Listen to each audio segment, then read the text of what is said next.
ఇంతవరకు ల్యాండ్ ఎంతవరకు దౌర్జన్యంగా లాక్కున్నారు? ఇప్పుడు 2 లక్షల ఎకరాల కంటే ఎక్కువ ఫ్రీ హోల్డ్ అయిపోయింది. దాంట్లో 4,500 ఎకరాలు రిజిస్టర్ అయిపోయింది. రిజిస్టర్ అయిపోయింది వాటిని జబర్దస్తిగా ఒక్కొక్క చేసిన చాలా ఏ పట్టాలు హౌస్ రైతు అన్నింటినీ చేసి బాధితులకు ఎప్పటిలోగా న్యాయం జరిగింది అంటే ఇప్పుడు అది కొన్ని కోర్టులు ఉంటాయంటే మరి కోర్టులో టైం పడుతుంది.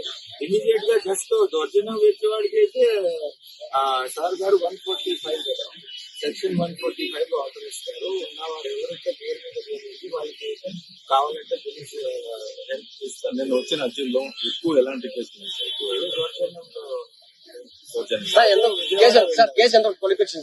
ఏది అది ఎఫ్ఎస్ఎల్ రిపోర్ట్ వచ్చినాకే చెప్తారు. అంటే ఎఫ్ఎస్ఎల్ రాంది కష్టం.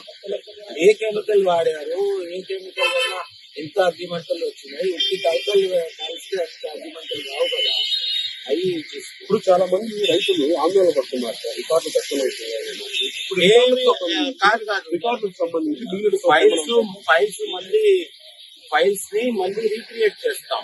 అవి కరెంట్ ఫైల్స్ కాబట్టి ఏదో రికార్డ్ అయిపోయి ఫైనల్ అయిపోయి రికార్డ్ రూమ్ లో పోయి రికార్డ్ కావాలి. కరెన్సీలో ఉన్న ఫైల్ దానికి ఒక కాపీ తహసీల్దార్ దగ్గర ఉంటుంది, ఒక కాపీ రిపోర్ట్ కాపీ కలెక్టర్ దగ్గర ఉంటుంది. కానీ అన్ని ఫైల్స్ రీక్రియేట్